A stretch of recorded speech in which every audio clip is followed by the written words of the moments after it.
All right, well, hey folks, so I'm going to come at you with another video today because really I've had a whole lot of spare time right now during this COVID, whatever, freaking coronavirus pandemic thing going on. So I figured I'd take all my guns out and basically start cleaning them again, because what else am I going to do? And also because my my public ranges in this area, all the rifle ranges have been closed down.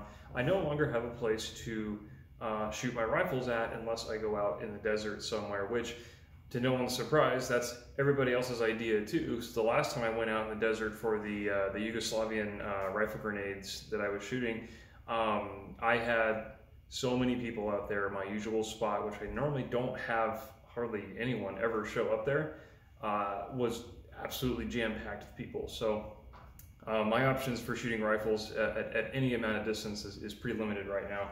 So I figured this would be an excellent time to clean all of my rifles, because they're not going to get shot for a little while anyways, unless I find an opportunity to go and shoot my rifles. But in the meantime, anyway, so what I wanted to bring to the table was this huge thing here. This is a Savage 110 Tactical left-hand model, chambered in .308. And the reason why I wanted to get this is because for the longest time, those that know me know I am cross-eye dominant, so I'm right-handed, but I shoot with my left eye. And that also means for rifles, for the majority of my shooting, I shoot rifles left-handed.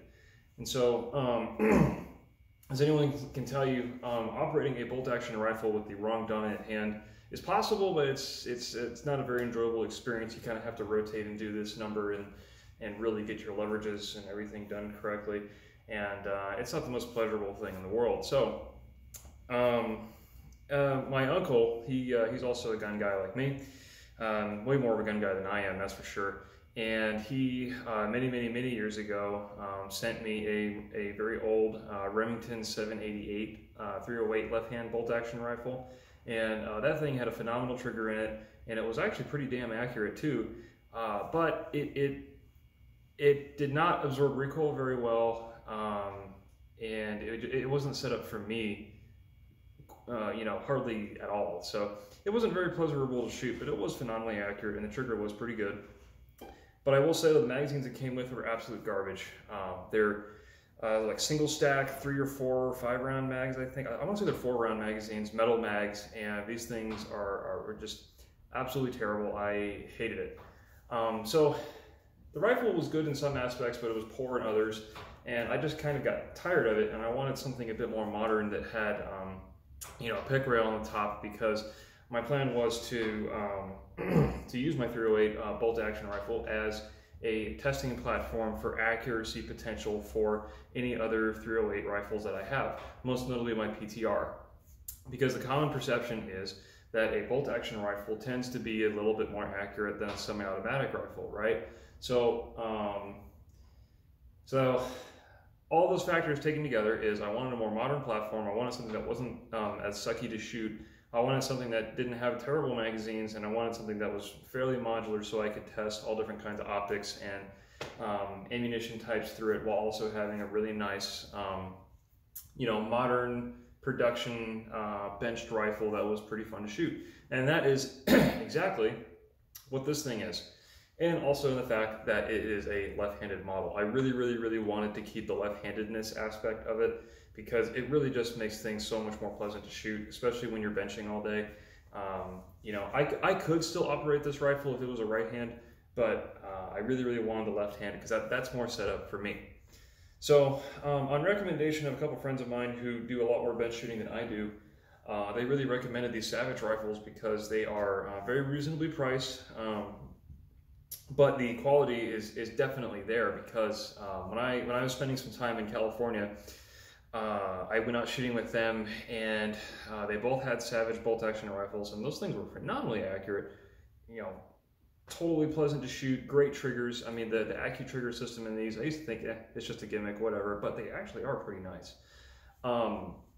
You know, all those features and everything taken together, and the price point at which they came in at, I was very impressed for what Savage offered, because nobody talks about Savage rifles. Everybody talks about Remington 700s put into whatever kind of crazy chassis is out there. Everyone always talks about those. They never talk about like Mossberg MVPs or Savage rifles. Nobody talks about them. So you know, and I've never owned a Savage rifle before this one, so I had no personal experience myself. But as you know, I mean, when it comes to bolt action rifles, everybody and their mother swears by the Remington 700. But I have misgivings about Remington, especially now, ever since they went to shit, basically. So not a huge fan of Remington, honestly. And my experiences with the 788 kind of mirrored that too. Even though it was an older production gun, it didn't inspire a whole lot of confidence in me. So I went with this. Now this rifle altogether, I got it on sale, I think at like Donegal Pawn and Armory or something like that. So one of those really big online stores. I got this on sale and with the military discount, I think out the door like, what, 620 bucks?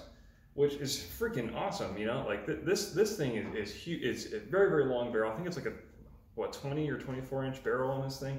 Crazy long. It weighs like 10,000 pounds, so not your ideal like hunting rifle, but for my purposes, perfect. You know, I like the big heavy nature of it. You got a nice little threaded barrel on there, so you can put a comp or a flash suppressor or whatever the heck you want to put on these things, or even a can even, you know, at some point. It's got all the adjustable stock features back here that you might want to do. I used to also think that was a gimmick too, like, oh, look at our adjustable stock, that's really adjustable, but not really. But this one actually worked out pretty well. It took me a little while to get used to like the screws that sit in here and how this whole thing is all set up back here, but I did eventually get it set up for this scope that I normally run on this, which is a very, very basic Leupold Freedom VX Freedom 3-9, super basic scope, but it has been absolutely phenomenal for this gun, even though the scope costs basically just only twice as much as the mount. So the mount was like 110 bucks and the scope is like 200. So all this together was like 300 something bucks. And so, I mean, with a lot of more serious, quote unquote, more serious folks out there, they'll spend more on the optics than they do on the rifle. And that is not something I usually do. Not because I can't afford it, it's just because I'm not really, I don't know. With a lot of these scopes and for what I do, I don't really see a reason for me to spend all that extra money for all those extra really, really nice scopes that are that do more really than I'm asking them to do. So just my personal take on it, but that's a discussion for, you know, a whole other video. The, you know, the philosophy behind buying optics for your rifles. But anyway, the point is, so I got this thing for pretty cheap, and it had all the features I wanted, and it was a Savage. So from my experiences handling Savages, I was like, man, this thing's going to be pretty good. And it's a left-handed model, which a lot of companies do not offer left-handed bolt-action rifles in the exact configuration that I wanted. So, yeah, this thing is patterned off of AICS mags. Magpul makes them. I don't know really who else makes AICS mags. I didn't really look all that hard, but I know Magpul makes them, and they come in 5 and 10 round varieties. Fit in just like that. There's your 10 rounder. You can single load this if you want. I don't really see much of a point in doing that, but you can. So this rifle weighs an absolute ton, and I would not recommend it at all for hunting or moving around long distances or for a long time. This is purely a bench rifle for me. So how did it shoot? So when I first took this out, I ran it out with some regular IMI produced 150 grain FMJ stuff, and it did okay. It was okay. I've gotten better accuracy out of my PTR with that ammo, but maybe it doesn't like this kind of stuff. So I also ran some Herdenberger 308 surplus through this, and it tended to like that pretty well. The groupings weren't anything like super fantastic. I mean, I would get maybe 1.25 to 1 inch groups at 100 with this setup. So you know, not bad, but you know, not necessarily blowing me out of my socks either. But then I started to move into the more match ammo. So the 3 loads that I used the most were Federal Gold Medal Match 168s and Federal Gold Medal Match 175 grains. and also Hornady Steel Match ammo, if you can actually still find that stuff, because as far as I know, it's been discontinued, and I only know of one place in town that carries it, and it's $1 a round, so it's pretty expensive, even for being steel case stuff, but it is quite good stuff. Anyway, so what I'm finding is with this gun is it tends to like the more mid-range grain weight, so it doesn't really like that super heavy, like 175, 180 grain bullets. Those at 100 yards, those heavier bullets tended to get me anywhere from 1.25 to 1.5 MOA, versus the lighter stuff like the 168s and the 155s always get me more consistently tighter groups, so usually just under a 1 inch at 100 yards. I think the best group I got with the 168 Federal Gold Medal Match stuff was, I want to say like 0.8 MOA, and the best shooting around, which surprised the heck out of me, was actually the Hornady Steel Match 155 grains, because I think they're 155s. Anyway, they're 150 something. Hornady Steel Match 308 through this gun consistently gets me anywhere from 3/4 MOA to even as low as half. The best group I got with this gun at 100 using a 5-shot group of Hornady Steel Match was 0.51 MOA. So that's pretty much like, half-inch group at 100. With this gun that doesn't really cost an arm and a leg, with an optic that's half the price of the gun. With steel match ammo from Hornady, right? Like all those things were not at all what I considered to be like super duper duper match, awesome, great quality stuff. But I mean, the fact that this thing was able to do that, that just totally blew my mind. This thing's capable of that amount of accuracy at that price point, and with this kind of just factory setup. I don't have anything aftermarket on this gun at all. This is exactly how it came. So yeah, absolutely blown away by the accuracy potential of this thing. Now, am I going to get a half-inch group at 100 yards with the Hornady Steel Match every single day, every single time? No, probably not. But I can get really damn close if I want to. So, and that's the part that really impressed me with this gun. It's just the sheer amount of accuracy, even with this very basic setup. So, but that just goes to further prove my point, at least to me anyways, that you don't necessarily need a $5,000 super duper target match rifle with $5,000 optic to get really nice groups with regular factory ammo. You can do it with something as simple as this, So that's just really my philosophy on all that. Now, if you want to go and spend that kind of money and get, your 0.4 MOA groups or your 1/4 MOA groups with your special hand loads and everything, you can absolutely do that. I know guys in my unit who are absolutely super, autistic and anal about that kind of thing. When they take their hand loads out in their $5,000, $6,000 308 gun at 100 yards and they get even like 0.01 MOA difference, they are just all kinds of mad and like, oh, this sucks, this is terrible, what a crappy day for shooting. Me, I'm just happy to get sub MOA with any rifle, That's just me. But anyway, so Recoil Impulse though, when this was shooting, it was actually pretty pleasant. Nowhere near as bad as the 788. It didn't beat the shit out of me. It wasn't rocking my world. It wasn't throwing me around. I mean, you can definitely feel the recoil, but this big old recoil pad here and the sheer weight of this thing really does tame it quite a lot. And I imagine if I put some kind of badass big fucking muzzle brake on here too, it would reduce it even more. But to be honest, getting a muzzle brake for this is such a low priority for me, because I mean, you really don't need a muzzle device for a bolt action rifle unless you're putting a can on it for like hunting or something, or you just want to be nice to your neighbors.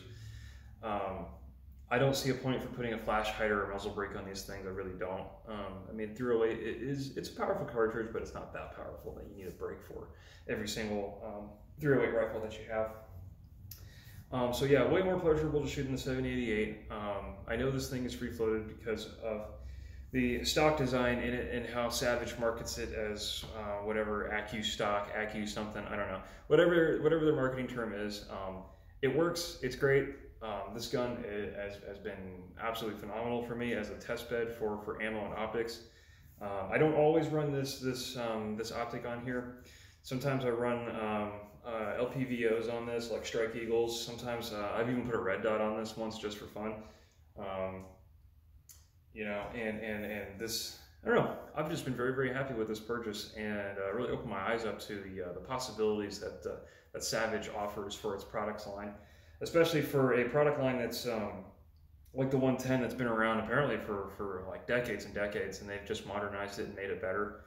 And yeah, Savage has just been, every Savage rifle example I've shot has just been phenomenal in terms of accuracy, shootability, you know, value, and I can't really think of anything bad to say about them, to be honest. I mean, they are priced so reasonably for the performance that they are capable of doing that I have personally seen for myself.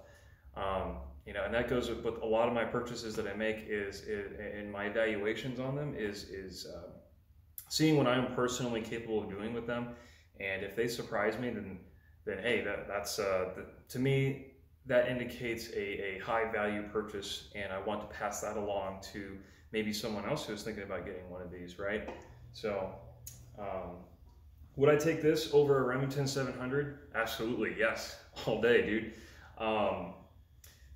I guess some advantages though, the 700 over this one would be the internal magazine that is you know, attached to the gun. That is pretty convenient, and it does kind of slim the profile down a little bit, and you can't ever lose your magazine because it's right there. Versus these detachable ones that, you know, you kind of have to carry around with you, and you have to insert them just right and everything. But if you're trying to be super, super fast with a bolt action rifle, I would kind of question what you're doing with it in the first place. But that's just me. But I would say on the whole, in general, I would find that Savage bolt action rifles are probably better than a comparable modern production Remington 700. I would be confident in saying that. Now I've seen some absolutely great examples of Remington 700s. Like my buddy has an old one from like pre-90s production, I think, and he shoots his hand loads out of it, and you know, that dude will get, you know, 0.4 MOA all day long. So, and I've seen him do it repeatedly, like 3 times in a row. It's pretty impressive, honestly. But yeah, Remington 700s can vary so much. But look at me, this is turning into a Remington 700 video. But anyways, the point is, I just really like this rifle. I think it's high value. I've gotten phenomenal accuracy out of it with just regular factory loads, regular ammo that's easily available, in a completely factory stock configuration. You know, it just works, as Todd Howard likes to say, for all you Fallout fans out there. So would I recommend it? Totally, absolutely, great .308 benching rifle. I mean, shoot, I guess you could go hunting with this if you wanted to, but man, that's a lot of weight to carry. So, anyway, yeah, and the fact that Savage even bothers with left-handed configurations at all is honestly that's an extra point in their book for me, because a lot of companies just don't offer left-handed models, at least not in the model that I wanted. So that's pretty cool. I like that Savage does that. So looking out for us cross-eyed dominant or wrong-handed people, as some others like to say. So anyway, that's what I got to say about this gun. I mean, it's done me very well. I probably have about, I don't know, 600 rounds, 700 rounds of this thing now. Great little shooter. Phenomenally accurate, great value. It's modern as you can get. I mean, I can't think of anything else you might want to do with this gun. So anyway, that's all I got to say about that, and that's the Savage 110 tactical left hand for you. So if you're looking for something like that, definitely look at the 110 series. Savage offers an enormous range of bolt action rifles, and from my experience, they've always been pretty good. So might want to check them out. So we'll see you next time.